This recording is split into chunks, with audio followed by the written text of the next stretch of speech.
Remember, brothers and sisters, that shaitan is very much invested in ruining the salah of a believer. In fact, he has an obsession with this, because he was one who was invited to pray to Allah in the beginning of time, and he refused, and he regrets this. But arrogance is preventing him from apologizing, and he will not apologize. And so Jahannam will be his home, as Allah has told us. And that's why he is immensely bothered at those who stand up to Allah and do what he knows he should have done all those years ago. And that is bow and prostrate to Allah. His first line of attack on you and I is to convince us that there is no need to pray. Salah is futile. So you know many people from your family perhaps, or your friends, may Allah protect them and guide us all, who don't pray. Shaitan has successfully convinced them that salah is futile. There's no need for it.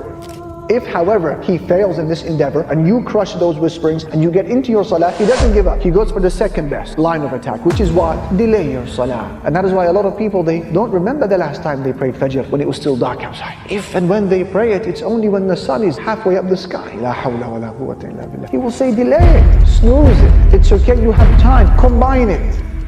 If, however, you pray your salah on time, he will go for his third line of attack. He doesn't give up. And that is what? Al-waswasa. To whisper. He will stand next to you and he will remind you of things that you had completely forgotten about. And you will find that your mind has become such a problem-solving brain in salah, and remembering solutions to problems that have passed a long time ago, and you start recalling things that you had completely forgotten about. That is shaitan. If he cannot stop you from praying, he will minimally detract from the reward by distracting.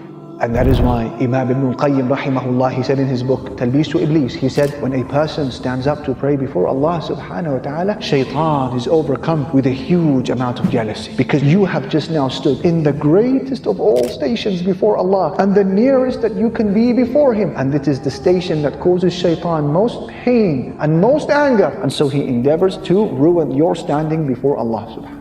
It bothers him. It reminds him of a traumatic past. It reminds him of his fate and future. It reminds him of his arrogance. This is the most transformational act that a Muslim can do in his life, to say Allahu Akbar and stand in salah. And so jealousy overcomes him, and he begins to try to remind you of things throughout the day to detract from your reward.